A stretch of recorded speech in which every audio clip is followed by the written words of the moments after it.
Fala, galera, sejam bem-vindos a mais um episódio dos Extremos. Hoje aqui ao meu lado, ele, sempre ele, querido querubim, Bruno Nardon. E aí? Grande Alfredo, tudo bem? Sorriso no rosto. Cara, hoje tem uma notícia boa aqui pra dar pra todo mundo. Eu te senti feliz. Eu acho que as coisas em casa estão calientes. Sempre estão bem, né, sempre cara? Sempre estão calientes. A Amanda nunca deixa a gente mal, os moleques estão bem. Como é que está também. O Gu? Como é que está o também, Gordo? Gustavo, Caião, todos muito bem. E você, meu querido? Fiquei sabendo que rolou aí uma estabilidade na sua vida? Rapaz, a união tá feita. A estabilidade a gente tá tentando achar onde retira. Mas agora estamos com a união estável assinada já. Parabéns. Primeira Esse mão podcast, aqui, ó, primeiro podcast já era. Eu casado. Já vem pra piscina, tá quentinha. Como diz brincadeira, Como diz meu cunhado, parabéns pelo início do fim da tua vida. Então tá maravilhoso. Bom, brincadeiras à parte, o convidado de hoje, rapaz, ele praticamente transformou vinho em dinheiro. Não, cara, tornou a água em vinho. Eu fiz as contas rápidas aqui, é mais de 3 milhões de reais por dia que eles vendem. Mais de 3 milhões de reais de venda em vinho por dia. O que leva a gente a uma conclusão. O brasileiro bebe. O brasileiro gosta de beber. Agora, ele também conseguiu fazer uma coisa que eu acho que todo varejista que tá ouvindo a gente sonha em fazer. Que é ter recorrência no negócio dele. Hoje é o maior clube de vinho do mundo, com mais de 350 mil assinantes. O que prova pra gente que o brasileiro não só gosta de beber, como gosta de beber sempre. 1,5% da população brasileira assina? Que loucura, cara. Que loucura. Gente, hein? É gente, hein? Diretamente de Vitória, Espírito Santo. Ele que é conhecido como Jeff Bezos brasileiro. É conhecido por muitos como Jeff ou Brazuca. O Brazuca. E ainda por cima é triatleta e kitesurfista. Esse é dos nossos. Aqui, ó. Investidor de startup. Pô, você conhece aqui pelo Garmin, aqui, ó. Diretamente, ele já teve a história contada também no meusucesso.com, que é um case animal, que eu participei, tive o prazer de participar. E aí tem mais várias outras coisas aqui, mas com a gente hoje, Rogério Salume, grande amigo, grande irmão, ídolo. Ídolo de quem gosta de varejo com eficiência, ídolo de quem gosta de varejo que dá lucro. Rogério Salume hoje aqui contando como você que está assistindo a gente vai criar um varejo que dê lucro. Porque varejo é extremo, né, irmão? Varejo ou queima a caixa e dá prejuízo, né? Ou dá lucro, ou dá dinheiro. É ou não é isso aí? Exatamente. Gente, obrigado pelo convite. Alfredão, Nardon, é um prazer incrível estar aqui com vocês. É uma realização de um sonho estar aqui no podcast de vocês. Olha aí. No G4, tá vendo aí? A gente também animal. tem novos sonhos e um dos meus era estar aqui com vocês. Estou realizando hoje. Muito honra feliz. Nossa ouvir um negócio desse. Sou fã de vocês, do trabalho de educação que vocês estão fazendo no Brasil, né? Uma educação moderna, uma educação que está impactando, né? Que está gerando emprego, que está gerando grana, resultado, lucro, que é isso que importa, né? Porque as pessoas ficam falando assim, mas é lucro, não, mas sem lucro você não tem emprego, sem lucro você não tem investimento, não tem nada. E ouvindo vocês falarem aqui, recém-casado, já com filho, cara, eu já tenho, minha filha mais nova tem 19 anos, cara. Eu tenho 3, um de 28, uma de 23 e uma de 19. Já estou casado há mais de 20 anos, mas agora eu estou na mesma marca que vocês. Estão felizes porque minha filha mais nova saiu de casa, então eu voltei a namorar. Voltou a namorar. Bom, Amanda, a já vida sabe, é um vai ciclo, demorar 20 anos do mais novo, então vamos fazer o terceiro logo. Não, o Caio vai sair de casa com 16, o Caio. O Caio é merdeiro, vai sair com 15, vai meter o intercâmbio, vai sumir, vai parar na Austrália. Lá em casa tem uma regra clara, formou, saiu. Formou, e é verdade. Então, meu filho já formou, é médico, formou, já está no apartamento dele. Minha filha formou, já mora aqui, porque estudou aqui, né? Fez faculdade aqui na GV. E a mais nova passou aqui agora no INSPA e está aqui. Pronto, saiu. Então, eu digo que eu estou voltando aos 20 anos atrás, namorando, né? Tendo todo aquele ar de encontrar a esposa em casa sem confusão, sem ninguém. Decidir para onde é que vai sair para jantar. Eu e ela só, porque com 5 é uma confusão. Mas a gente vai falar um pouco mais disso aqui, porque bom demais. Tem bons assuntos. Cara, você se considera um vendedor? Eu não só me considero como eu sou, é minha profissão. Alfredo, quando eu chego no hotel que a gente faz aquela ficha, ou quando faz na internet, profissão, a minha é vendedor. E eu tenho muito orgulho de falar isso. Irado. Eu comecei minha vida vendendo jaca, cacau, banana, de brincadeira. Então, que vocês falam em transformar água em vinho foi Jesus Cristo. Eu digo que eu transformei jaca em vinho. Porque eu comecei vendendo jaca. E aí depois passei para balas, né, que foi uma experiência incrível. Depois para outros produtos, vendi tecnologia, vendi muita coisa até chegar no vinho. Mas a minha profissão, eu tenho uma formação, eu sou jornalista, né? Aí fiz MBA em marketing, fiz especialização em finanças e poderia falar que eu sou jornalista, que comunicação social, mas o que eu sou e o que eu tenho orgulho de ser é vendedor. Isso Boa. aqui é a minha profissão. E quando você descobriu isso, qual foi a fase da tua vida, o momento, o dia, como é que você se lembra de você falar assim, cara, eu amo venda, eu sou vendedor? Então, a pessoa que fala que descobriu, eu descobri isso quando eu tinha 9 anos, 7 é mentira. É mentira. É mentira. Eu falo a mesma parada. É mentira. Hoje, eu olho para a minha jornada, eu olho para a minha história de vida. Eu tenho 49 anos, então eu olho lá para quando eu morava em Itabuna. Eu nasci em Itabuna, uma cidade do interior, no sul da Bahia, ali perto de Ilhéus, Itacaré.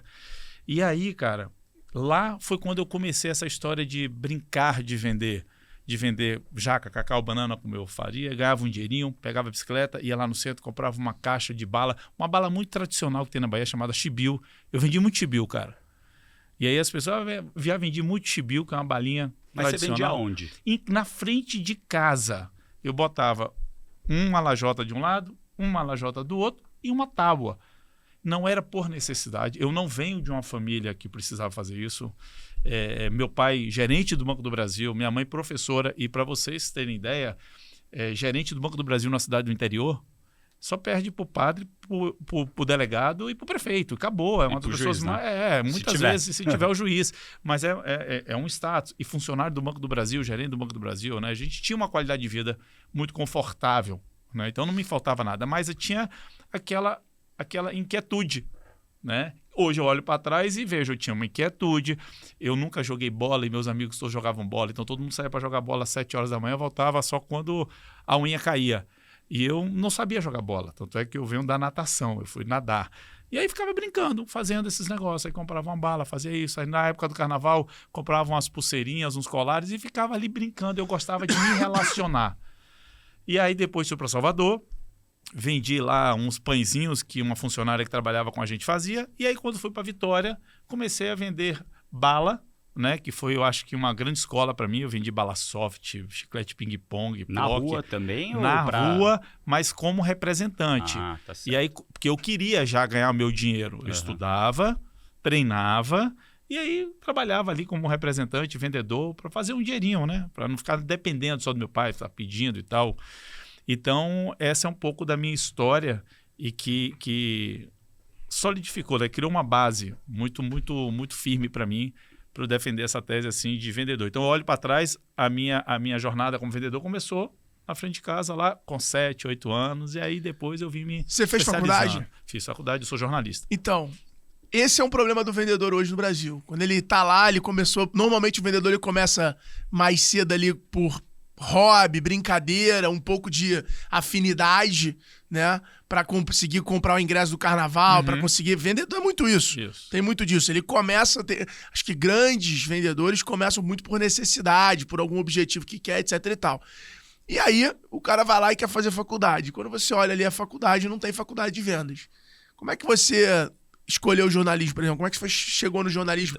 Qual foi a tua frustração? Você falou, porra, eu quero fazer uma faculdade de vendas. Ou nunca passou pela tua cabeça até então? Boa pergunta e excelente ponto para a gente, eu acho que provocar as pessoas, tá? Vendas não é dom. Eu não acredito que venda eu tenho um dom de ser vendedor. Não, você tem um dom de ser, de não ter vergonha para se comunicar, de chegar nas pessoas, né? E eu não diria nem que isso é um dom. É mais uma característica. É uma característica. do que um dom. Não, mas muitas vezes o cara, assim, ele tem menos vergonha que o outro e tal, mas pode ser uma característica, vamos dizer assim, um soft skill. Isso, né? perfeito. Então, venda, cara, é treino, venda é estudo, venda é prática, é disciplina, é você conhecer o produto, é você fazer a gestão da sua carteira, é você, sabe, entender que você tem que rotina. ir. De manhã você tem que ir, de tarde você tem que ir, você vai tomar 627 mil nãos para ter um sim, mas aquele sim vai te abrir porta para você ter vários outros. Então eu sempre acreditei nisso, tá? E aí quando eu decidi me profissionalizar, como você falou, não tem faculdade, né? Você tem administração, você tem, né, direito, você tem agora vendas, comércio, todo mundo ia para administração. Mas eu já gostava, como eu gosto hoje, vocês vão perceber, de falar, de conversar. E fui pesquisar as áreas que iam potencializar essa minha facilidade para me ajudar naquilo que eu gostava de fazer. E aí descobri a comunicação social. Então eu fiz jornalismo não para ser jornalista, eu fiz jornalismo para estudar comunicação. Perfeito. E aí, se eu pegar meu TCC, as matérias que eu mais me dei bem foi todas essas que eu conseguia, porque nessa época eu era vendedor nato mesmo. Eu tinha raiz. Lá minha parte, tinha raiz. Então eu atuava, estudava e atuava todo dia aquilo que eu aprendia na rua. E aí depois eu fui fazer um MBA em marketing para me aperfeiçoar ainda mais e tinha uma deficiência. O marketing, para mim, ele conecta a comunicação com o negócio. Isso. E aí eu tinha uma deficiência que era o financeiro, que nunca foi, vamos dizer, uma perna forte. Aí eu fui fazer uma especialização aqui no antigo IBMEC. Aí eu fiz especialização em finanças para poder entender, não para poder usar no dia a dia, mas para entender como que aquilo ali poderia também me ajudar a melhorar profissionalmente. Porra, muito bom, muito bom.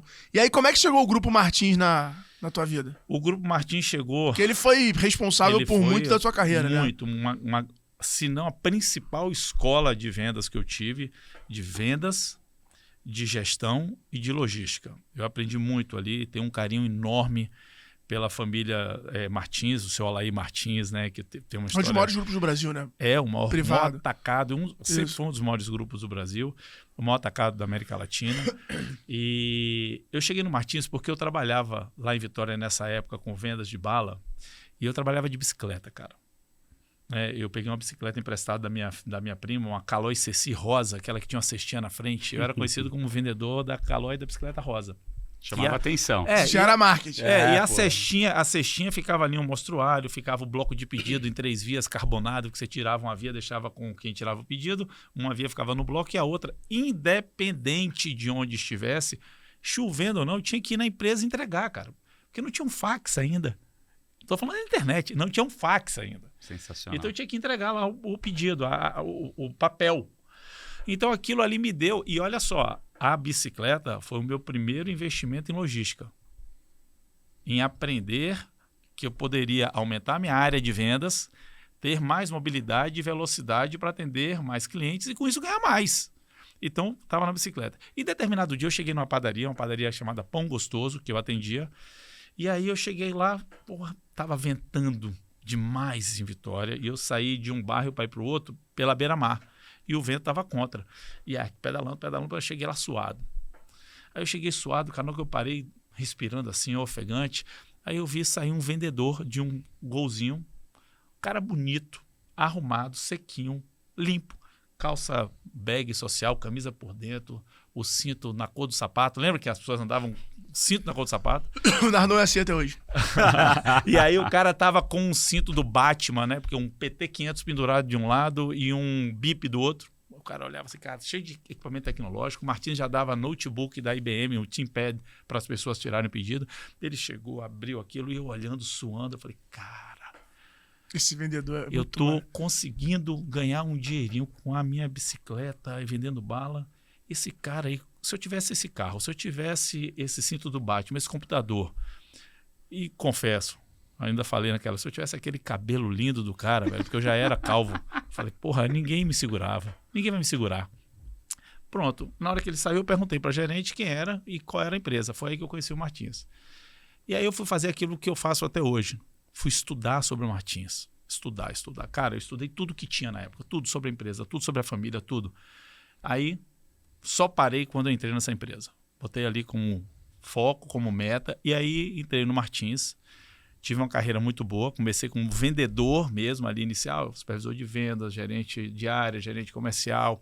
Aí fui convidado para ir para a Universidade Martins do Varejo para poder ajudar no desenvolvimento do Projeto Smart, que é uma rede cooperada do grupo. E aí passei bons anos nessa companhia, que de novo foi uma grande escola, e eu tenho assim um orgulho e um carinho incrível por todos eles. Cara, você lembra de algum dia dessa fase da tua vida lá no Martins, talvez uma década que você tenha passado lá? Qual foi o dia assim mais inusitado? Qual foi um dia de um extremo assim que você viveu no Martins lá, no qual você... Olha só, um dia, 2 dias que eu não esqueço foi a minha primeira entrevista que eu tomei bomba. Primeira entrevista que eu fiz no Martins, fui entrevistado por um supervisor de vendas. Eu tinha estudado tanto sobre a empresa, cara, que na hora que o cara começou a me perguntar, eu dava aula para ele. Eu dava aula de produto, eu dava aula da logística dos caminhões, sabe? Da história. Ele olhava assim para mim com aquele olho assim, ferrou. Ele vai me engolir. Ferrou. E aí eu falei, tá, olha só, tudo bem, mas eu não vou te contratar. Eu tomei um pau, o cara não me contratou. Eu falei, mas por quê? Ele, exatamente o que você falou. Você sabe muito assim, você tá, sabe? O nível do vendedor aqui é mais... Aquele cara que não deu para nada, a gente aqui tem uma equipe mais assim, que, né, cada um faz uma coisinha, não pode você estar muito evoluído para o nosso nível. Aí eu virei para ele e falei assim, cara, como que você não vai me contratar só porque eu estudei, só porque eu pesquisei, só porque eu tô sabendo? Não tô entendendo. Aí ele, não dá e tal, deixa para uma próxima. E foi embora. Só que eu não desisti. Aí eu mandei telegrama, carta, liguei, eram os meios de comunicação da época, que eu tive a sorte de um diretor chamado Avenor Teixeira, né, que ele era o diretor da área aqui, Rio de Janeiro, São Paulo, tal, tudo isso. Ele recebeu as minhas cartas e tal, e aí ele veio foi a Vitória, para poder fazer um treinamento, alguma coisa, e aí marcou de conversar comigo. Quando a gente conversou, o cara conversou, em 10 minutinhos ele me contratou. Foi a porta de entrada. Aí ele me contratou para um projeto específico que era vender Compaq e HP, impressora HP e computador Compaq. Nunca tinha trabalhado com tecnologia e vendendo tecnologia. E aí vai aquele negócio, estudo e tal, e vendi pra cacete, cara. Eu vendi para todos os médicos do estado, porque a Unimed estava implantando a carteirinha e precisava de computador. E eu li no jornal que a tecnologia estava chegando. Pronto, eu fui em todos os médicos, eu só vendi para médico. Eu conheço todos os médicos do estado. Eu vendi, instalei para eles a computador e impressora.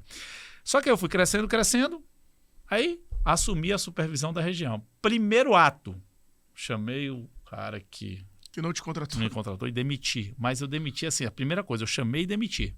Aí ele, o quê? Eu falei, tá demitido. Por quê? Eu falei, porque você não quer ter pessoas iguais, melhores do que você no seu time, cara. E a pessoa que não quer ter gente melhor do que você no time, não vai a lugar nenhum. Nem você, nem o time. Eu já estava com os relatórios, com os estudos. Olha o seu time versus o Espírito Santo, versus o Brasil, versus isso. É o pior.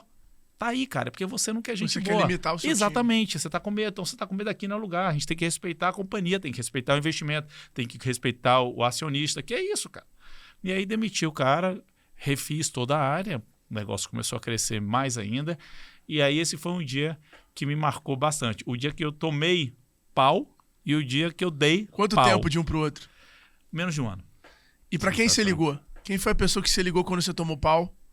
E no dia que você despediu ele, quem foi a primeira pessoa que você ligou pra contar? Quando eu tomei pau, eu não liguei pra ninguém. Naquela época, eu fiquei comigo mesmo. Eu não falei, cara, não vou desistir disso, né? Agora, quando eu demiti, a primeira pessoa que eu liguei foi o diretor que tinha contratado ele para falar, olha, demiti por isso. E eu não perguntei antes se eu podia. Eu demiti e falei. Porque quando eu falei com todo o embasamento do que eu fiz e por que eu fiz. Foi uma coisa simples assim. E me ajudou a crescer na empresa. Deixa eu puxar aqui para um outro lado e daí depois a gente volta para a história. Dá para ver claramente que você é uma pessoa determinada com foco em tudo que você faz. Da onde que vem essa determinação, esse foco? Da onde que vem isso? Da onde surgiu isso? Ô Nardon, de novo, hoje pra gente aqui é mais fácil, né? Que é muito mais fácil a gente fazer essas análises, né? Eu tenho certeza que a minha disciplina, porque o foco ele vem depois da disciplina, para mim o skill da disciplina, o principal, vem do esporte. Eu comecei a fazer esporte muito cedo, né? Eu nadei profissionalmente muito cedo. Eu comecei lá com meus 5, 6 anos na escolinha. De novo, eu não sabia jogar bola, nunca gostei de jogar bola, fui para a natação. E aí tive uma história muito legal com a natação. Saí de Itabuna, fui morar em Salvador. Em Salvador, treinei lá na Associação Atlética da Bahia. Aí teve um campeonato brasileiro de natação que o pessoal de Vitória me convidou para ir defender o clube de Vitória. Por isso é que eu fui para Vitória. Então saí de Salvador para Vitória por causa da natação. Fui fazer um treinamento, um curso que a gente chama de intercâmbio de esporte nos Estados Unidos, onde eu treinei com a seleção olímpica americana durante 1 ano. Então, eu era muito disciplinado, sempre gostei muito do método, do processo. Você fala assim, mas você já foi um atleta na natação, ali de ponto olímpico? Não. Mas eu sempre fui um cara que amei muito o que fiz, gostava muito de treinar. Mas é a diferença do atleta e do jogador, né? O atleta é aquele cara que treina, que, realmente tá sempre com o próximo objetivo e tal. O jogador é aquele cara que joga ali, o peladeiro. O meu objetivo jogador era peladeiro. sempre melhorar. Era sempre melhorar. Mas eu tinha consciência de que eu não era aquele cara que ia chegar na Olimpíada. Porque tinha gente muito melhor do que eu, mas eu fazia sempre o meu melhor. Sempre estava focado. Então, eu era sempre mais ou menos o primeiro a chegar, era sempre o último a sair dos treinos e treinava igual um maluco. Eu posso falar assim, com muito orgulho que eu sou uma das poucas pessoas, no Brasil com certeza, e no mundo poucas também, que fez um treinamento que nos Estados Unidos eles são... Os Estados Unidos tem esse negócio, né? De fazer o Murphy do CrossFit, de fazer aquilo. Tem um treinamento na natação que é no último dia do ano, que é o seguinte, você cai na água, todo mundo faz, os Estados Unidos todo tem esse treinamento. Então, você cai na água, aquece 400 metros, e aí depois dá 100 tiros de 100 metros nadando golfinho, borboleta. São 10 mil metros nadando borboleta. 10 quilômetros nadando borboleta. Que é o estilo mais difícil, mais complexo, que mais cansa. Calma aí que eu já tô cansado aqui. Nos primeiros 10 já param 80%. Para quanto de tempo ou de descanso? Não tem tempo. É o treino assim, começou e quem termina. Tá. Tanto é que no final fica todo mundo em volta da piscina, aquela coisa toda. Nesse dia só terminou eu e um bicampeão olímpico que treinava lá. Caramba. Só. É a questão da disciplina, do foco. Mas eu confesso que quando chegou ali nos 1.500, 2.000, ou seja, com 15, 20 tiros, eu já estava todo dolorido. Não, já estava fazendo assim com o braço. Né? Já era borboleta manca. Já era borboleta manca. Já era mas aí depois a coisa foi soltando e tal e terminou. É exatamente isso aí. Ensinado RAM. E você acredita que isso, essa disciplina no esporte foi o que te definiu pro resto da vida em todo o resto que você fez? Isso foi o que ajudou muito, sem dúvida nenhuma. O ganhar, o perder, o ter a disciplina, sabe? O treinar, o saber que você, por mais que você treine, pode ter fatores que você não controla, que vão te atrapalhar em determinado momento, né? Mas se você estiver preparado, você vai conseguir em outros momentos, mesmo tendo fatores que vão te atrapalhar, passar, porque você está treinado, porque você está disciplinado, né? E isso não é ruim. Isso te dá a condição de fazer muitas outras coisas, porque você organiza a sua vida, né? Perfeito. Você organiza a sua dá cabeça. liberdade. É lógico, é libertador, cara. As pessoas acham, ter disciplina é chato, é burocrático. Não é. Ter disciplina é a forma mais legal de você ter tempo para fazer tudo que você quer. Tudo que você quer. Simples assim. Cara, 26 anos é uma data, acho que 25 para 30 anos ali é uma data importante para todo homem, né? Que é aquela data ali de casamento, ter o primeiro filho, trabalho, decidir se você vai ter carreira. Muitos não estão num negócio perene, estão num negócio momentâneo ali ganhando dinheiro, fazendo dinheiro e tal. Então é um momento para a cabeça do homem ali que tem muita coisa envolvida. É um pouco da direção que vai fazer o homem chegar aos 35, aos 40 no auge da vida dele, né? Que é mais ou menos essa conta. E você, cara, fez o contrário. Você teve um filho. E quando você tem um filho, normalmente as pessoas buscam estabilidade, buscam se manter, se cercam de tudo que é confortável e que já está resolvido, e muitas vezes nessa elas se limitam no mundo. E você não, você tomou a decisão de sair de Uberlândia, voltar para Vitória, se demitir do trabalho e começar de novo com o filho. Isso. Queria que você falasse um pouco de, cara, quais foram as motivações de você fazer isso. Por que isso rolou? Por que não ter o filho em Uberlândia? Por que voltar para Vitória? Por que sair do emprego junto com ter um filho? Essa foi a decisão que mudou minha vida. Foi a decisão que mudou minha vida. Foi o nascimento da minha filha, da Vitória. Né? Planejada ou foi sem querer? Não tive nenhum filho planejado, cara. Tenho 3 filhos, tudo Tem nada de planejar. Aí você vê a diferença, né? Aí nessa hora não tem. Não, isso é legal, porque mostra que a disciplina não tem nada a ver com planejamento. E aí é no amor mesmo, é na farra. Mas assim, eu tive uma filha de um relacionamento, a Vitória, né? Então eu casei, meu primeiro casamento, eu sou casado pela segunda vez. Então hoje eu sou casado com a Ana Lúcia, já tem 20 anos e tal, a gente tá super estável. Tá vendo? No caso dele tem a união e a estabilidade. É bom ver esses exemplos. O primeiro casamento, eu... Você pegou em loja, retirou em algum lugar? Como é que foi essa estabilidade? Isso tem. Isso aí demora, né? Demora a chegar, né? Cara. Vem da China, né? Vem da China. Demora a pegar, tem que retirar no correio. Tem muita coisa para ler no manual ainda. Nossa, seu manual tem muita coisa para você ler. E aí o que acontece? Eu tinha uma namorada, ela engravidou, obviamente, e a gente não foi planejado. E aí naquele momento, cara, eu já tinha um senso de responsabilidade, porque eu saí de casa muito cedo. Eu saí de casa com 11 anos. Né? Eu saí de Itabuna para ir morar em Salvador com meus irmãos. Eu sou o irmão mais novo de 3. Então a gente foi morar em Salvador porque meu pai queria que a gente estudasse na capital. Mas a gente foi morar sozinho. Ele comprou um apartamento e aí são 450 quilômetros de Itabuna. De 15 dias minha mãe ia lá e tal. Nunca ficamos desamparados, mas eu vivia ali, nós 3, né? Era diferente, Era diferente, cara. Então, o que acontece? E dos 3 eu era o cara mais organizado. Então, com 13, 14 anos eu já administrava a conta dos 3 ali, que o irmão só queria saber jogar bola, minha irmã teatro e tal. E eu sempre... É a minha característica.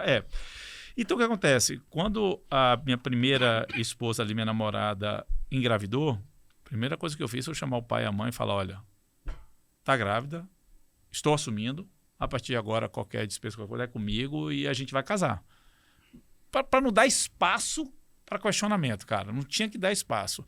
E aí casamos, a Vitória nasceu e eu trabalhando como vendedor, supervisor ali do Martins, tive essa promoção, fui para Uberlândia e aí combinei o seguinte, vou para Uberlândia, vou passar lá os 3 primeiros meses, volto de 15 dias, vou alugar casa, vou arrumar tudo, organizar, depois você vai. Só que nesses 3 meses, o nosso casamento não deu mais certo. Né? Muito novo. Eu já tinha lá de 25 a 26, mas a Valesca era muito nova. Então, e eu entendo, eu compreendo, não deu certo. Então a gente resolveu terminar. E aí, neste momento, eu gosto de falar assim, tem pilares na nossa vida e é importante todo mundo ter pilar, porque quando você tem pilar claro, você não negocia aquilo que é o seu pilar. Então, minha família é um pilar. Estar próximo dos meus filhos é um pilar. Então, eu não negocio. Terminou, não sei o que lá e tal. Vou sair de onde eu estou e vou pro lado da minha filha. Nem pensei. Isso, em uma semana eu sentei com o meu diretor, que era Oswaldo Carrijo na época. Então você meio que veio com ela onde ela queria morar, era a Vitória. Isso, eu falei, olha só, estou separando, quero voltar para Vitória.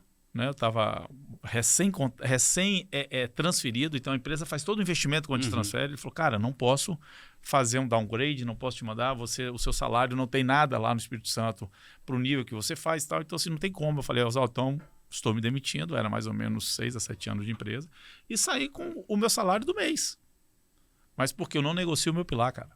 Não negociei estar próximo da minha filha. Aí voltei.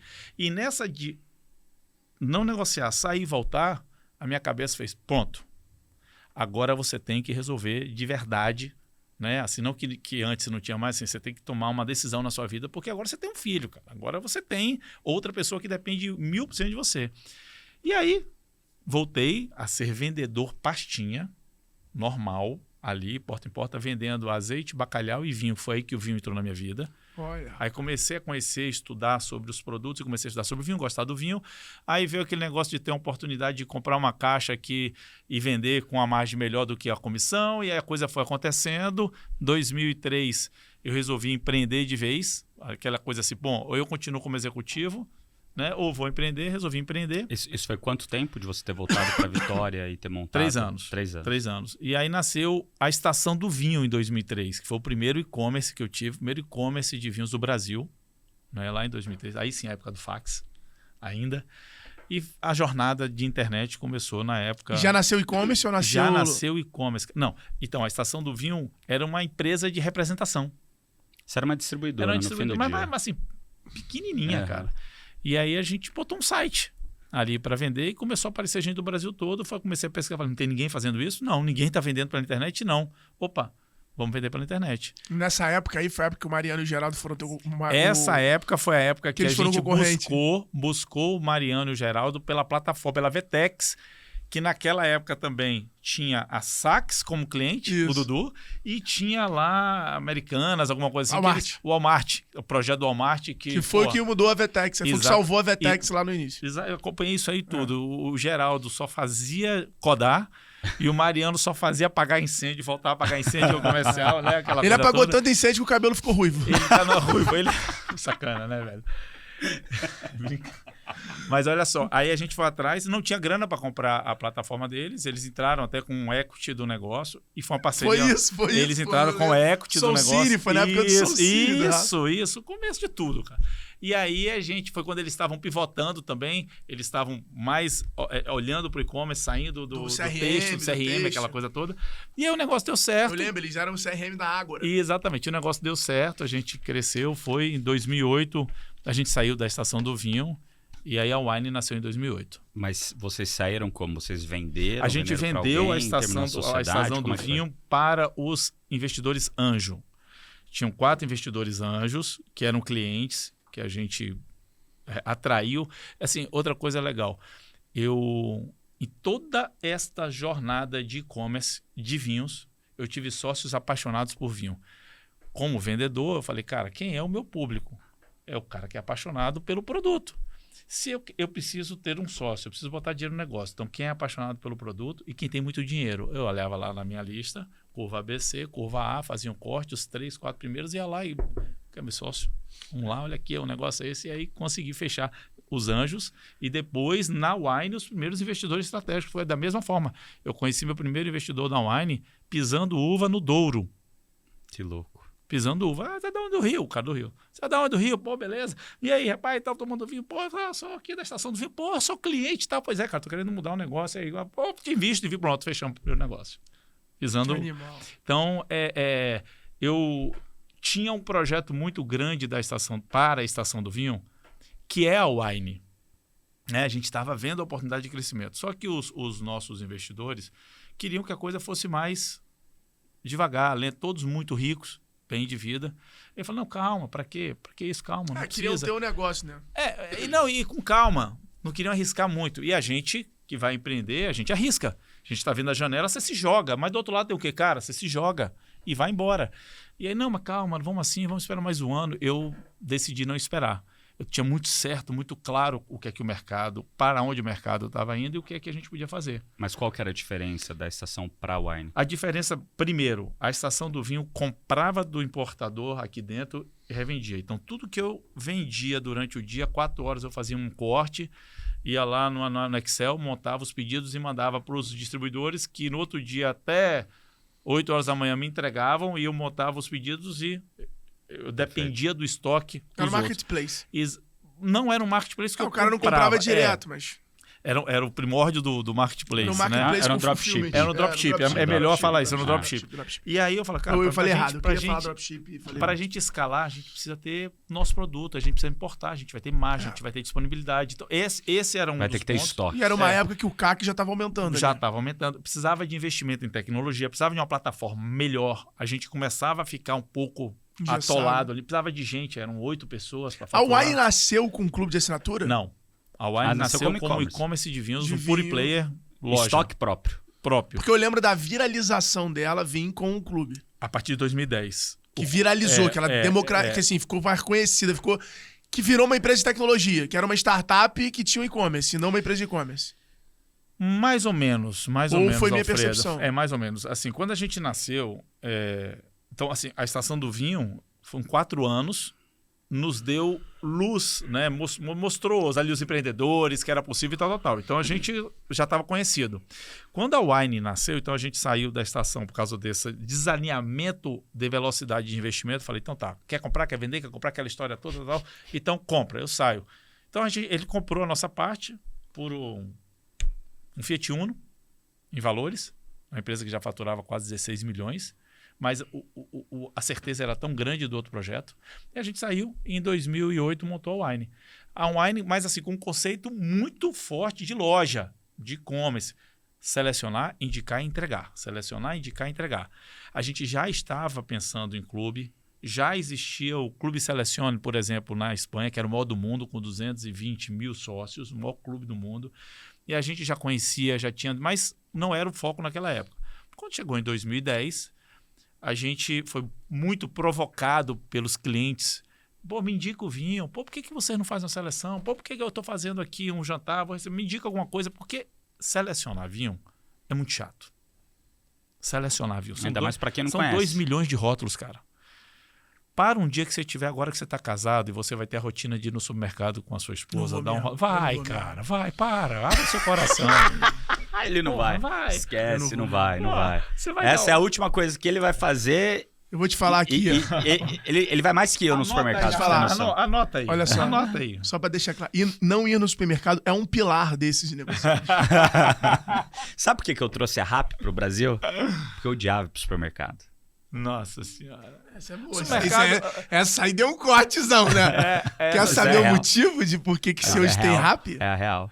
O supermercado, cara, é o local onde você aplica a teoria da escolha na Vera. Porque é muito difícil para quem não gosta Mas é de tempo. difícil em qualquer coisa. Mas assim, vamos lá no vinho. Você para, não, esquece. dá uma passada no supermercado, para e dá uma olhada para a pessoa na gôndola do vinho. Ele tá assim, ó.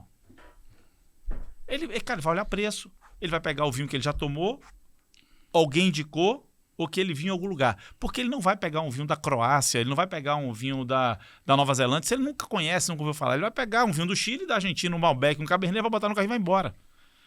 Então, essa questão Exatamente. de selecionar, indicar e entregar foi o nosso propósito ali, gerando momentos de prazer. O propósito da Wine. A gente foi e seguiu nisso aí.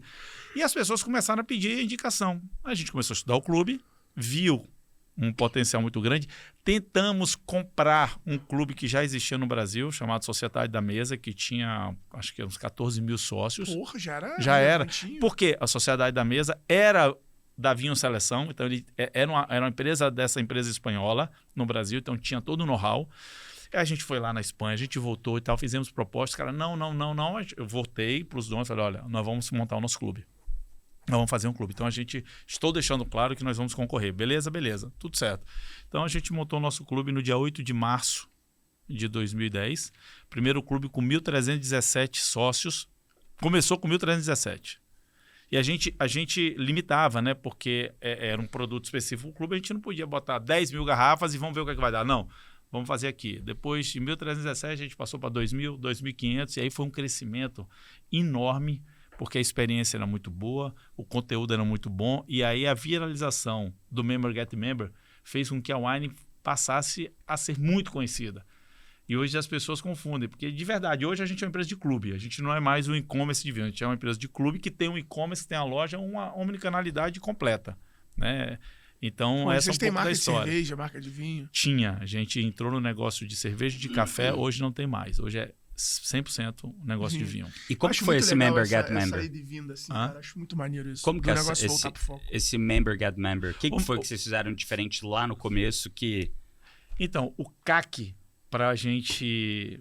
Custo de aquisição do cliente, Isso, o custo de aquisição do cliente por um clube era muito alto. Porque você tinha que explicar muito. E aí tinha aquela coisa assim do cara falar, pô, mas você vai escolher o vinho por mim? Eu não tenho como entrar. Pô, você tem aí 2.000 rótulos, eu posso entrar e escolher? Eu falei, não, a gente vai escolher. Porque se eu escolho o vinho e negocio o vinho para 2.000, 3.000, hoje para mais de 360 mil, mais de 360 mil sócios, eu vou com um poder de negociação, né? Um vinho incrível, um preço melhor e trago uma oferta muito boa para os nossos sócios. Então, ele fazia parte da proposta de valor. Não, você não, a gente indica, você confia em mim? Então, eu confio, então deixa a gente indicar para você. E deu muito certo isso. É como se, cara, deixa eu comprar o vinho pra você que eu vou negociar melhor. Não, e deixa eu te indicar, confia em mim. Assim, aqueles pilares da relevância, né? Poxa, primeiro me conhece, depois gosta de mim, depois compra, depois me indica, né? Me dá relevância, confia em mim, essas coisas. A gente foi criando o primeiro conhece a Wine, depois gosta da Wine, confia na Wine. Poxa, então compra de mim, me indica. E na hora de me indicar, aí, velho, quando a pessoa te indica, você está no melhor dos mundos. Porque ela confia, ela te indicou. Esse foi E o ela membro conta do gato-membro. história. E ela conta história. Porque é caro você Mas o contar cara uma ganhava história. alguma coisa Ganhava pra alguma indicar? coisa em troca? Ganhava. A gente, por exemplo, se a gente tinha um custo de aquisição de 150, 250, a gente dava 50 para ela. Perfeito. Em desconto, em vinho. Que Sempre ainda em pra produto, você porque era aí 20. você tem um custo do É lógico, produto, você arbitra o lógico. dinheiro. Mas como para a pessoa aquilo não era um business, não era um negócio, Nego para nem ela, sacava. se eu estou comprando R$200 de vinho aqui, vou pagar 150, tá ótimo. E isso impulsionou a nossa história Você de tem noção clube. hoje quantos vieram por indicação? Olha só, até a gente chegar, se você até chegar a 100 mil sócios, mais de 60% vieram por indicação. Nossa, sensacional. É parecido com a gente aqui no G4, cara. Mais 60% das pessoas que vêm por indicação. É isso aí, vieram por indicação. E até hoje vem por indicação. E hoje, Isso é muito mensurável, 35% das vendas são indicação. É impressionante, cara. E deixa eu perguntar um negócio. Quando você fala do clube, que não é sempre o mesmo rótulo para todo mundo. Não. Você pega esses 350 mil, entende gosto, entende padrão, e daí divide, sei lá, em 30 grupos diferentes e joga os rótulos para eles. Especificamente, hoje são 8 clusters, 8 grupos diferentes, tá? E que as pessoas escolhem estar no grupo. Perfeito. Então, quando a gente começou, o primeiro clube, durante 2 anos, chamava Volta ao Mundo. Uhum. O objetivo desse clube era te dar condição de, durante 1 ano, navegar por 12 regiões diferentes, Eu tive nesse daí. experimentando 12 vinhos que a gente sabe que um você não vai gostar, um você vai gostar mais, mas esse é o barato de você ter essa condição. De novo, se você for na gôndola de supermercado na loja, você não vai comprar um vinho grego Da para tomar. Croácia. Mas a gente mandou um vinho grego, da uva Retsina, por exemplo, que é uma uva específica. A gente mandou.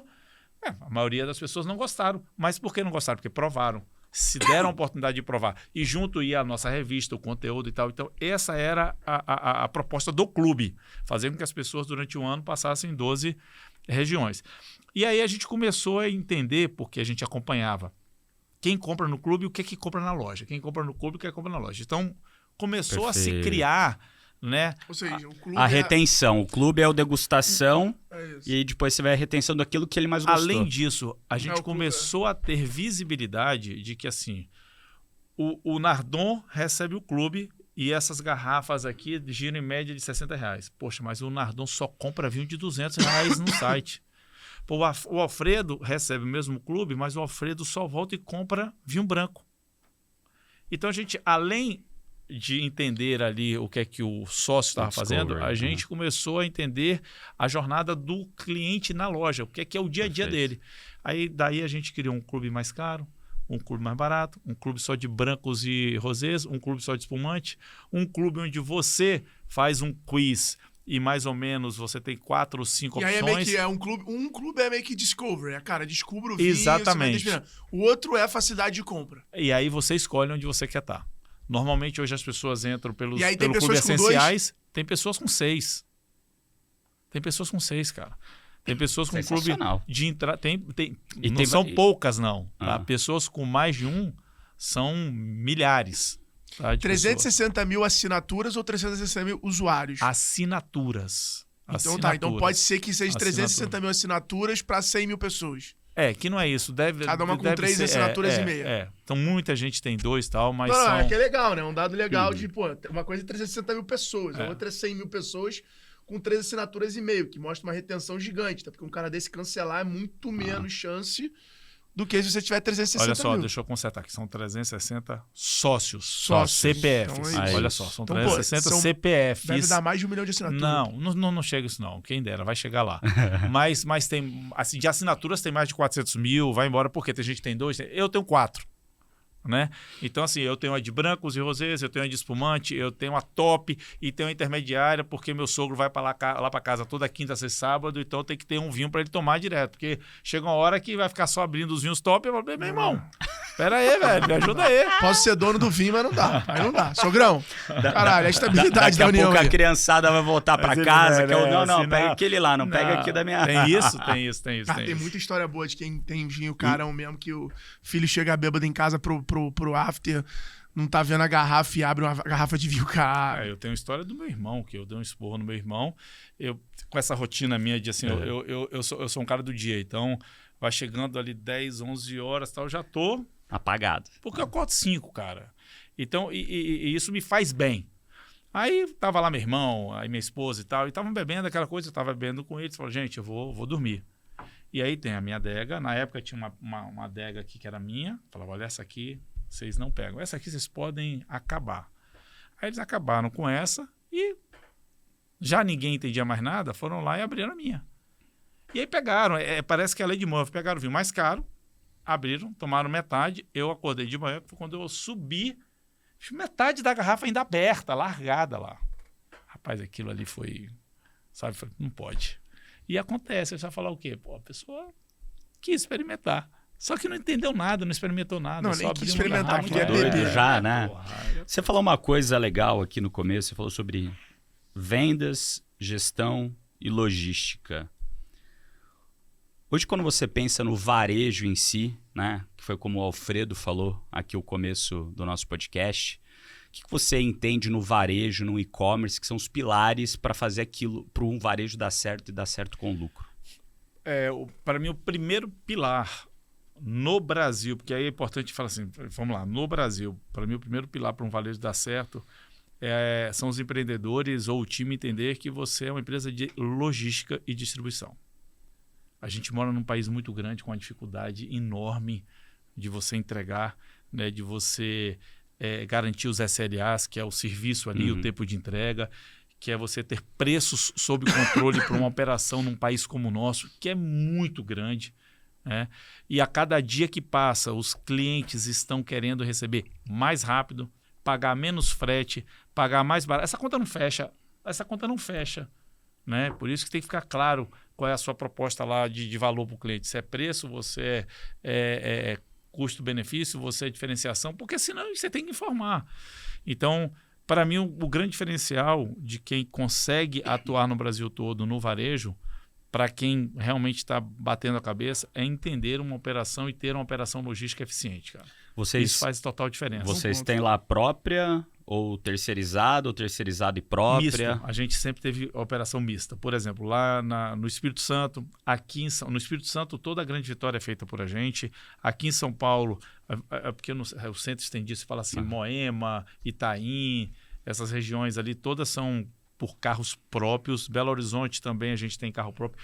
Na realidade, está mudando, está aumentando. Onde a gente tem loja, a Wine hoje está com 17 lojas próprias. Legal. Que é também um centro de apoio logístico, Legal. de experimentação, né, de experiência.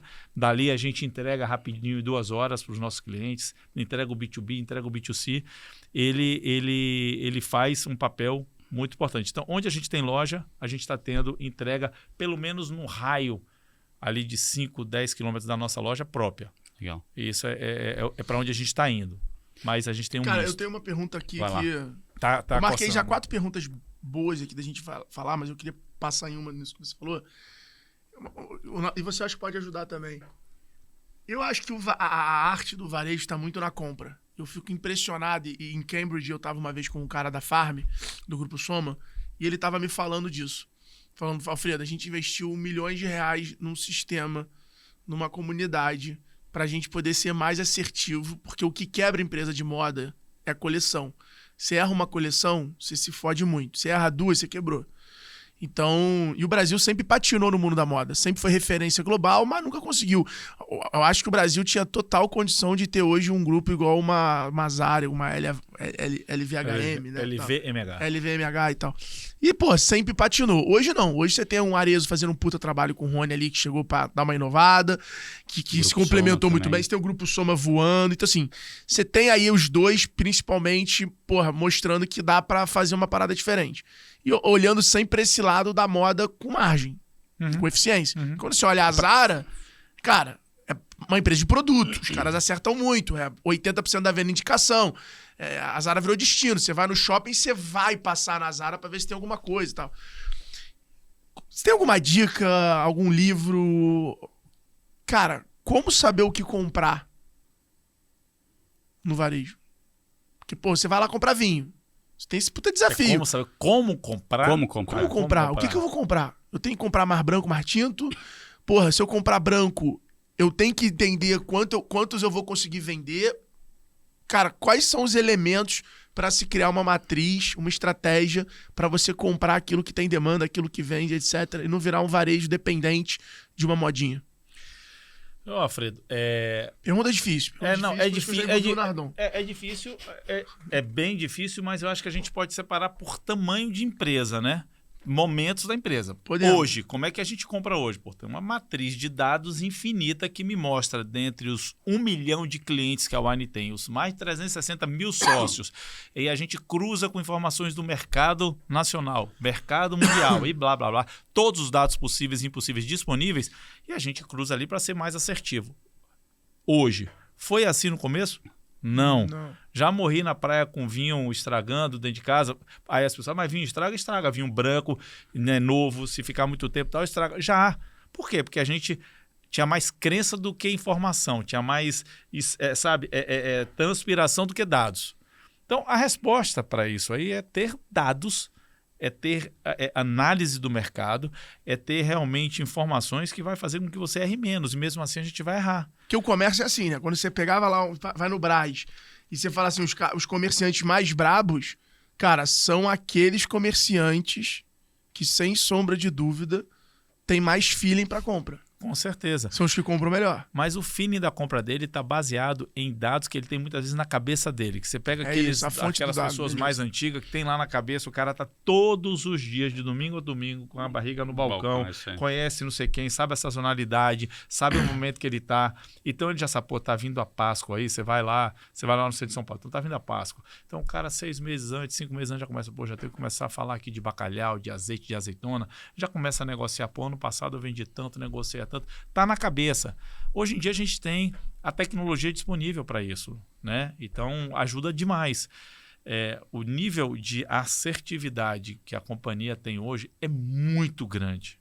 É muito grande. E mesmo assim, de vez em quando, a gente desliza porque a gente também não pode deixar de acreditar que podemos fazer diferente, que podemos mudar. Porque senão você nunca muda. Você vira robozinho padrão e aí não dá aquela inovada. Você hoje está no conselho lá, né? Isso.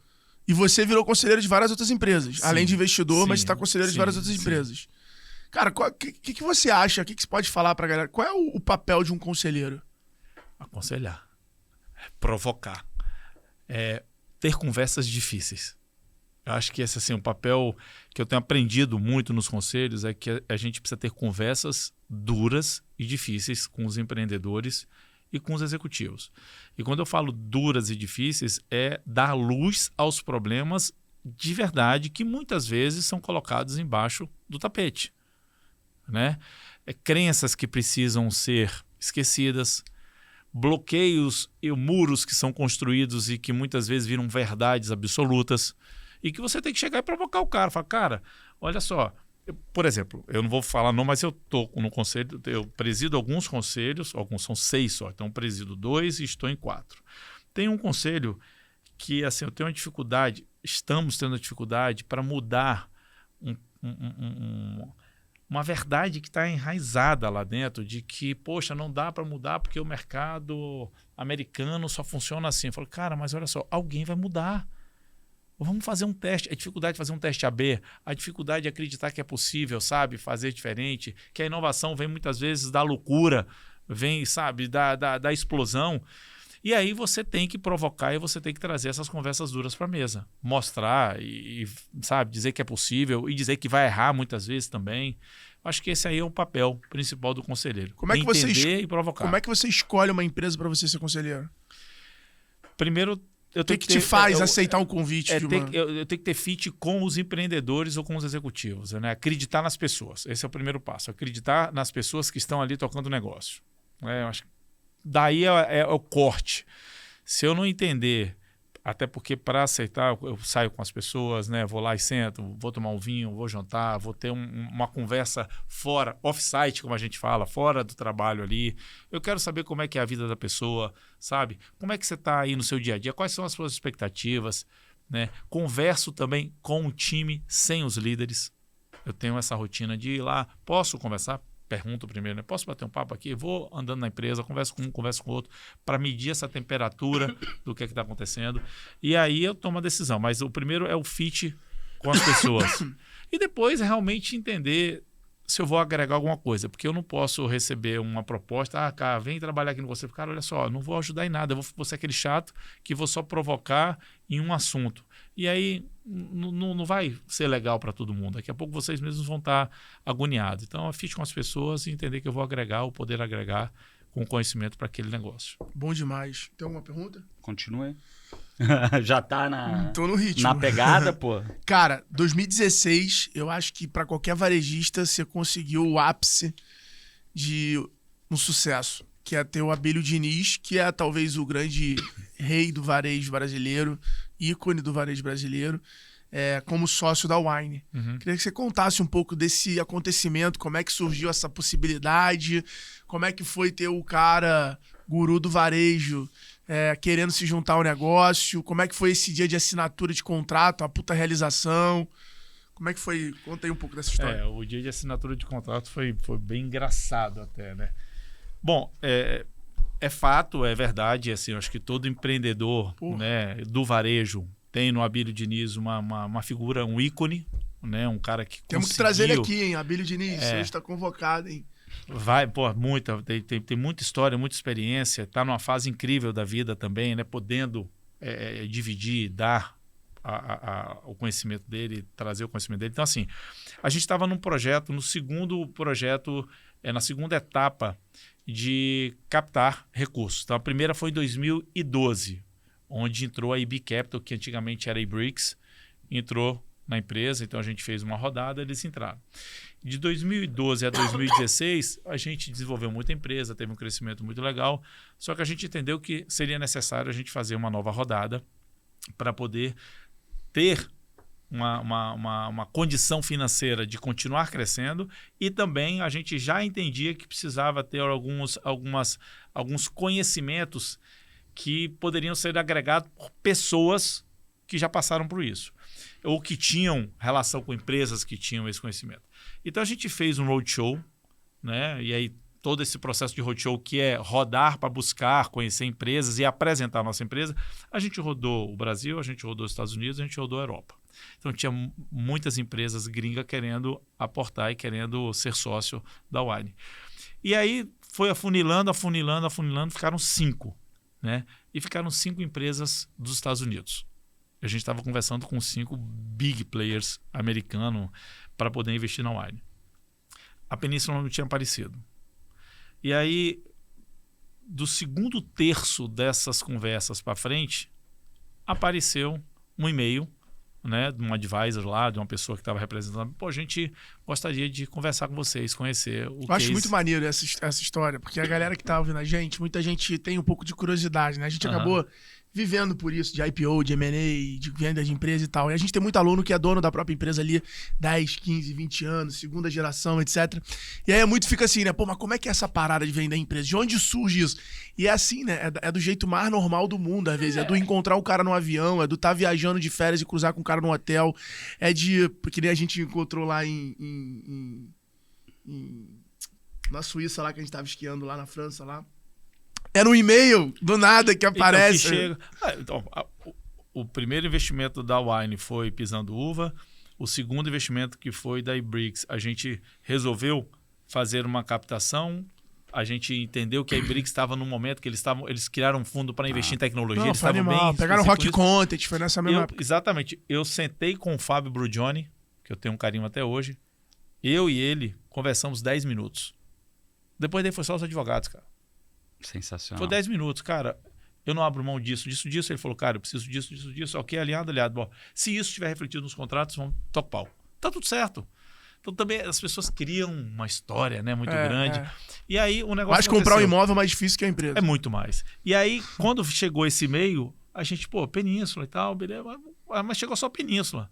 Até cair a ficha que Península é igual à família Diniz, Abílio Diniz, levou ali um tempinho assim. E uns dias e tal. Aí, cara, olha que legal. Para mim...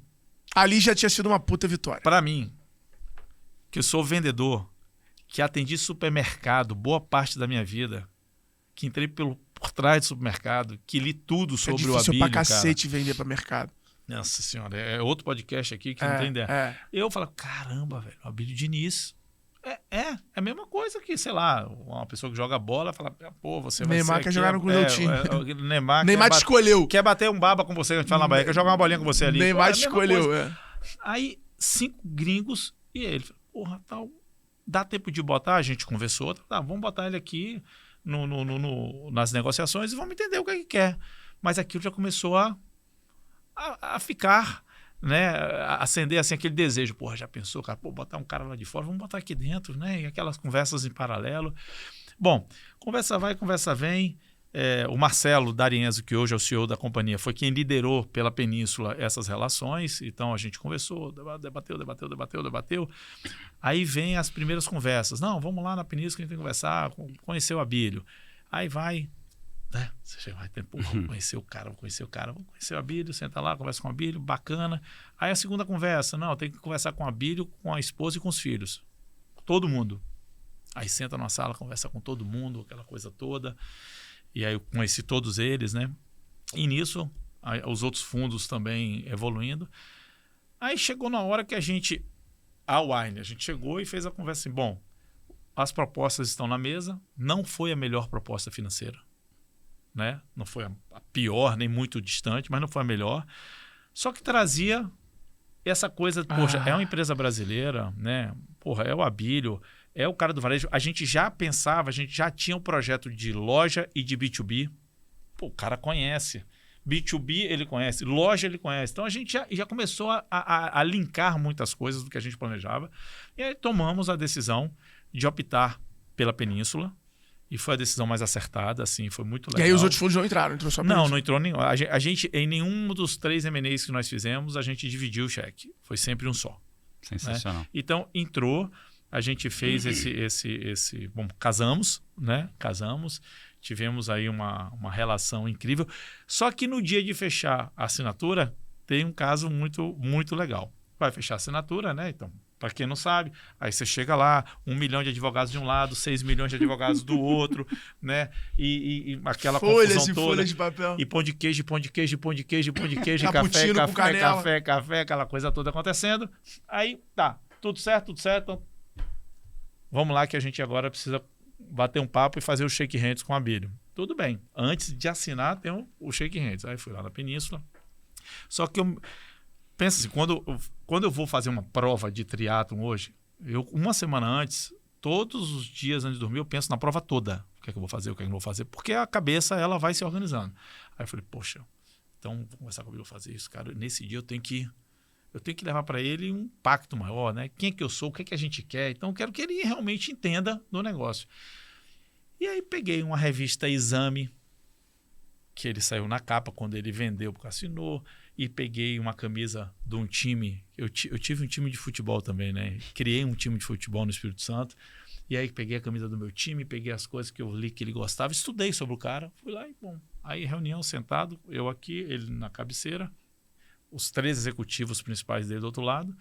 E aí chegou a Abílio, tudo bem e tal. Aí, pessoal, Abílio, então estamos assinando e tal. Você quer falar uma coisa? Ele falou, poxa, ele fez lá 1 minuto de pitch dele, porque o tempo dele era corrido. E aí você, Rogério, o que você vai falar? Eu falei, então, Abílio. Aí eu virei a cadeira assim para ele, falar com você, porque agora nós vamos ser sócio, né? Nós somos sócios. Ele, não, tudo bem, então tá. Então eu queria falar algumas coisas para você, porque eu acho que é importante. Aí o pessoal ia lá, Rogério, tem muito tempo não, calma. Aí começam os filtros. Aí eu falei, olha só, sócios, fica calmo que a gente aqui que vai ser sócio. Aí peguei uma sacola, botei isso no meu, eu trouxe algumas coisas para mostrar. Primeiro queria te presentear aqui com uma camisa do meu time. Ele, pô, não sei o que lá. Eu falei, não é o São Paulo, mas é o Espírito Santo e tal, para você usar. Ele gosta muito de futebol, né? E tal. Aí peguei uma revista Exame, botei na mesa. Segundo, eu queria te falar o seguinte. A gente já está junto há 8 anos. Ai, todo mundo aqui disse, pois é, nós já estamos juntos. Eu tinha certeza que a gente um dia estaria aqui. Isso já estava escrito. Aí ele, pô, que isso? Garoto, né? Vai vendedor, fala, é vendedor, vendedor. Eu falei, não, olha só, a revista aqui. Por sinal, Abílio, você está muito melhor agora, né? Aqui você estava bem, assim, bem carregado. Falei, época ruim, essa época da negociação não foi boa. Aí peguei a revista, assim, mas o que tem a ver essa revista? Aí eu peguei, abri assim, aí tem a matéria dele. 20 páginas falando, novo momento do Abílio, tal. Aí quando acabou a matéria... Era o anúncio da Wine. Uma foto minha primeira matéria na Exame. Acabou a dele, começou a minha. Caraca, Que do irado. caralho. 3 páginas, minha e 20 dele. Aí eu passei a minha assim, voltava dele, voltava a minha. A gente tá junto. Olha só. Aí ele olhou assim e falou, rapaz, mas como você sabe vender as coisas, né? Eu falei, mas não é isso só não. Aí fui, peguei a minha agenda de 2003. Eu tinha guardado. A gente tinha agenda ainda naquela época, né? Não em 2016, mas eu tinha guardado essa agenda porque ela é muito emblemática. Toda essa história da estação do vinho da Wine, eu tive um sócio que foi o Anselmo. Construiu tudo isso comigo. Não foi eu sozinho, tá? Então, eu e o Anselmo, a gente sentou lá e falou assim, o que a gente quer ser? Bom, a gente quer ser uma empresa global, a gente quer ser o Modo Brasil, a gente quer ser... E a gente quer ter como sócio Jorge Paulo Lemer ou Abílio Diniz. Tava lá escrito. Aí eu... Abre aqui. Isso aí era a minha meta lá em 2003. Que tesão. Que animal. Aí ele falou assim, pode assinar o documento. Pode assinar o documento, tá tudo certo. Pode assinar o documento porque não tem como. Então, esse foi o dia da assinatura. Foi muito, muito legal, cara. Aí fechamos tudo e estamos até hoje aí. Bom demais. Tesão. E, cara, quem são as pessoas hoje que você procura ser o seu conselheiro? Quem são essas pessoas? Alfredo, olha só, eu busco ouvir o máximo de gente possível, melhor do que eu, de outros segmentos. Eu estou numa fase assim que eu estou querendo aprender muito. E estou querendo aprender muito fora do meu, vamos dizer, do meu universo, né? Fora do universo ali do vinho, da internet. Então, esses conselhos que eu estou são de segmentos extremamente diferentes. Eu estou investindo em outras empresas, em outros negócios de alimentação, né? de café e de franquias. Então, meus conselheiros hoje são empresários, amigos, esportistas, pessoas que estão me provocando a sair da caixinha. Estão me provocando a pensar diferente também. Muito bom. Bruno Nardon, Acho que chegamos aqui aos finalmente, né? qual foi um extremo da tua vida aí? Conta aí, o dia mais feliz da tua vida foi qual? Tirando o nascimento dos filhos. Tirando o nascimento dos filhos. Cara, o dia mais... É difícil, hein? É difícil. Qual foi o dia mais feliz da minha vida? Tirando o nascimento dos meus filhos, né? Eu acho que esses dias emblemáticos, empresarialmente falando, de assinatura de contratos, sempre são dias marcantes, né? São dias marcantes. O dia que saiu a primeira venda de vinho pela internet, lá no dia 9 de novembro de 2003, primeira venda de vinho na internet brasileira. Você ligou pra quem pra contar? Eu liguei para minha esposa. Aí eu já estava casado. Eu liguei para minha esposa para contar, liguei para minha mãe, liguei para todo mundo. E isso foi muito marcante, né? Porque foi uma mudança, foi o início de uma mudança na indústria, onde tudo começou a mudar. Porque a indústria do vinho no Brasil mudou. E no mundo mudou também. Porque a Wine, ela teve um impacto no vinho no mundo. Eu acho assim, eu não tenho um dia, eu tenho vários dias, eu procuro ter vários dias felizes na vida, porque senão fica muito pesado, né? As minhas conquistas no esporte, aí quando eu decidi fazer triatlon e decidi fazer um 70.3 e botei como uma meta um tempo tal, foi o dia que eu passei a linha de chegada, que eu consegui fazer tantos minutos a menos, foi uma vitória. Fiz uma travessia de 9 quilômetros que saiu de Guarapari e foi para Anchieta. Eu determinei uma meta, treinei quando cheguei. Então são momentos que eu guardo muito, tá? Muito felizes. Muito felizes. E o pior dia? O pior dia um dia que me marcou muito foi a saída do meu sócio, do Anselmo, da Wine. Esse foi um dia... Nossa, eu fiquei uma semana para poder me reorganizar psicologicamente. O que rolou? Rolou uma decisão dele de... Assim, Anselmo é um empreendedor nato. Tá lá tendo o maior sucesso em Miami. Em 2014 ele foi para lá, fez a My Deli, que é uma mistura de delicatessen com restaurante ali, self-service, comida brasileira na Brickell. Agora ele vai expandir, vai abrir mais 3 lojas. É um empreendedor nato. Só que Anselmo tem 10 anos a menos do que eu. E aí ele não estava preparado, e não é o perfil dele. Acho que hoje sim, mas eu tenho conversado com ele agora que ele está fazendo rodada de captação, a gente vê que ainda é uma característica dele. Quando você cresce, quando você tem sócio, você não manda mais sozinho. Você divide, você tem que apresentar resultado, você é cobrado, né? As pessoas têm o direito de falar o que pensam, o que querem, o que acham, você tem que muitas vezes testar. Então, é uma relação de negociação a todo momento. E não é qualquer um que consegue, criei a empresa, fundei a empresa, toquei a empresa até aqui, agora está vindo alguém só porque botou dinheiro e quer falar. Cara, é sócio. Ninguém botou a arma na sua cabeça e falou, a partir de hoje você vai... A gente escolheu ter sócio. E quando você escolhe ter sócio, você tem governança, você tem palpites, você tem pessoas que querem testar algumas coisas, porque tem as crenças, né? E tem outras histórias de conhecimento e de sucesso também, que querem ver se dá certo ou não. Então, a estruturação da governança da Wine foi muito pesada para ele no momento de vida dele. Ele falou, cara, daqui para frente eu não vou aguentar essa estrutura de conselho, disso, de comitê, e de ter que ficar fazendo apresentação, então meu negócio é outro. E aí ele decidiu sair. Só que Anselmo cuidava da parte de tecnologia, da parte de marketing digital, tudo era ele. Eu cuidava de pessoas, logística, seleção de produtos. Então a gente era muito bem dividido. Na hora que ele saiu, eu falei, pronto. Agora eu vou ter que estudar, trazer gente, aprender, confiar em pessoas que é um outro universo do meu, porque eu não sou da área de tecnologia. É um outro universo completamente diferente, vocês sabem muito bem disso. E aí eu tive que ajoelhar no milho, de verdade, pedir ajuda a toda a empresa. Eu juntei todo mundo. Eu fiz um evento no sábado, chamado Pit Stop da Wine. Eu lembro como se fosse, eu fui numa loja de fantasia, aluguei uma roupa de piloto de carro de corrida, né? Capacete e tal, todo mundo no galpão. Eu entrei no meio da galera, botei uma música lá, da música da Vitória, entrei Luciano. de capacete e tal. Cheguei lá, fiz um palcozinho, cheguei lá, tirei o capacete, falei, beleza. E aí contextualizei falando, estamos entrando no box. E eu preciso de vocês.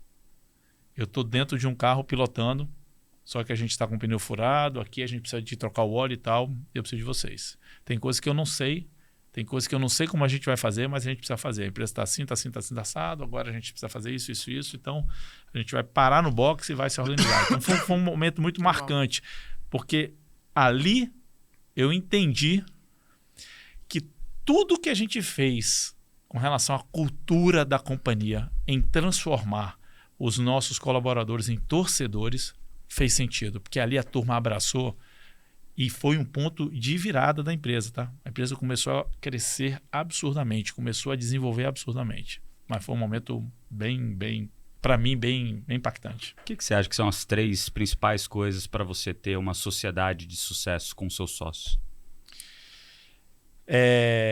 Transparência, respeito, né? E é o respeito mútuo e um entendimento muito claro que dinheiro não quer dizer que você conhece as coisas.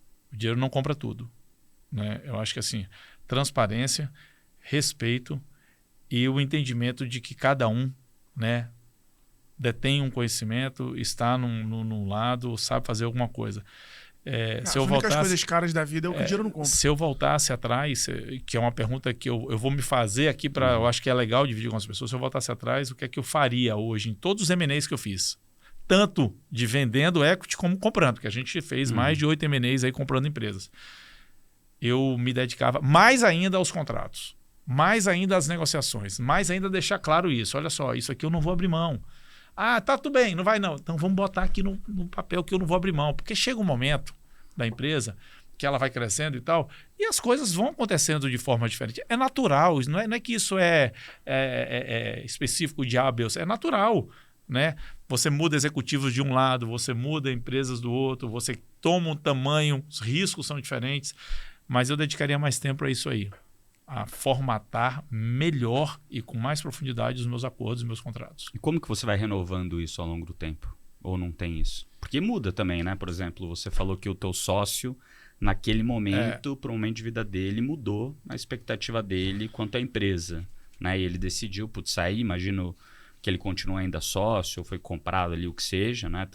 Não é relevante aqui, mas aquilo mudou para ele. Como que você vai adaptando isso aos diferentes momentos da empresa e também aos momentos de cada um, né? Porque no fim do dia a sociedade é lidar com seres humanos, né?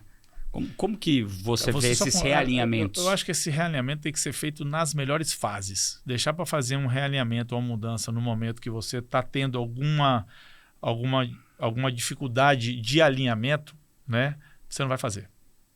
Então, se você acha que dá para mudar alguma coisa ou que dá para melhorar, que faça isso sempre na melhor época, na melhor fase. da relação. Uhum. Deixar para fazer isso no momento que você ali está Vira debatendo, negociação. não vai fazer, cara. Não vai fazer, porque Vira já está negociação, travado. no alinhamento, e aí, negociação. E aí não é legal. Ou seja, negociação um cede. Não. Tá escrito, Alinhamento, vamos os nessa. dois estão alinhados. É. Negociação um cede. Então, isso Exatamente. foi muito bom. Exatamente. Como é que você quer ser lembrado, irmão? Na tua vida, nessa tua jornada? Cara, Como é que você quer que seu neto, seus tataranetos... Eu saibam do que eu quero ser Rogério lembrado Salomão. como uma pessoa que se dedicou muito, muito a um propósito, e aí não é palavrinha, é um propósito de realmente impactar o maior número de pessoas possíveis, dando oportunidade para as pessoas.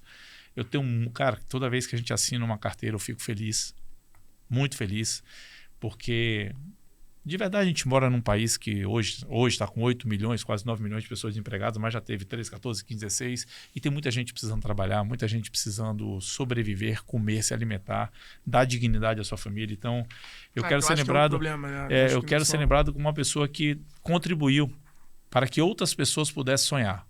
Que eu consegui realizar o meu sonho até agora. Tem outros sonhos, tá? Mas eu consegui realizar, trabalhando muito, estudando muito, abrindo mão de muita coisa, mas todo dia eu penso em como eu posso, e não é conversa, é como eu posso ajudar as pessoas a realizar os sonhos delas, sabe? Com uma palavra, com uma oportunidade, sabe? Com um abraço, muitas vezes, que as pessoas estão perdendo isso. Eu quero ser lembrado por ter sido uma pessoa boa, ética, correta, né? Reta, que não deixou problema para ninguém, e não é que não teve problema, porque não existe sucesso, não existe empreendedor, não existe empresário que não tenha problema. Não existe. Mas que resolveu e que continuou e que é lembrado como uma pessoa do bem, cara. Eu quero ser lembrado como uma pessoa do bem. E que mudou uma indústria. É isso aí, mudou uma indústria. Sensacional. Quando eu comecei, o vinho no Brasil era consumido menos de uma garrafa por maior de 18 anos por ano. Hoje a gente está próximo de 3 litros pela mesma referência por ano, maior de 18 anos. Com certeza a Wine e a Estação do Vinho tem um papel fundamental nessa mudança de indústria que impacta milhares de pessoas no mundo todo. No mundo todo. Animal. Sensacional. Mais alguma coisa, Nardãozinho? Não, eu queria agradecer você aqui, Rogério, por ter vindo. Inclusive, nosso novo mentor aqui no G4 Educação hoje vai fazer uma masterclass aí super bacana. Então, queria te agradecer aqui em nome de todo mundo do G4 Educação.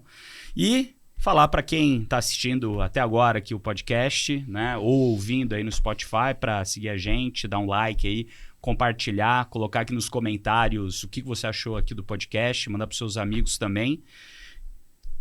Faz o fechamento aí pra gente, Alfredão. Fazer o Alfredão. fechamento, hoje, então você me perguntou quais são os dias mais felizes, eu vou repetir. Hoje está sendo um deles, vão ficar marcado, um grande dia. Estou realizando sonho, porra. Tá aí, ó, tô realizando sonho. Tá aqui com vocês. Você é vendedor, hein? Ele é vendedor. Ele é do Bora Vender. Se você tivesse um superpoder para resolver um problema do mundo, qual problema você resolveria? Cara, sem sombra de dúvida, a fome. Fome. Sem sombra de dúvida. Boa. Bicho, uma pessoa com fome, não tem explicação. A fome é um negócio, você vê, eu nunca vi, mas a gente tem alguns trabalhos sociais, a gente sabe o que é o pai olhar para o lado e o filho está com fome. Não tem. Não ter o que comer é um negócio absurdo. Absurdo. E a gente joga toneladas de comida fora. Se eu tivesse de resolver um problema, eu resolveria esse. Eu resolveria a fome. Boa. Bom, galera, então é isso. Mais um episódio aí dos Extremos. Lembrando pra vocês seguirem a gente aqui no canal. A gente não é o Casimiro ali na Copa, mas estamos aqui crescendo, trabalhando duro aqui pra entregar o melhor pra vocês. Não temos um Diogo Defante também fazendo interações externas pra poder viralizar na internet, mas estamos aqui também tentando o máximo que a gente pode. Contamos com o seu share, com o seu curtir aqui, com o seu comentário nesse episódio em qualquer plataforma que você esteja consumindo aí esse podcast Extremos. Pra te seguir? Para me seguir no Instagram e saber mais ainda sobre G4 Educação, sobre o Extremos, @Alfredo Soares. @Bruno Nardon.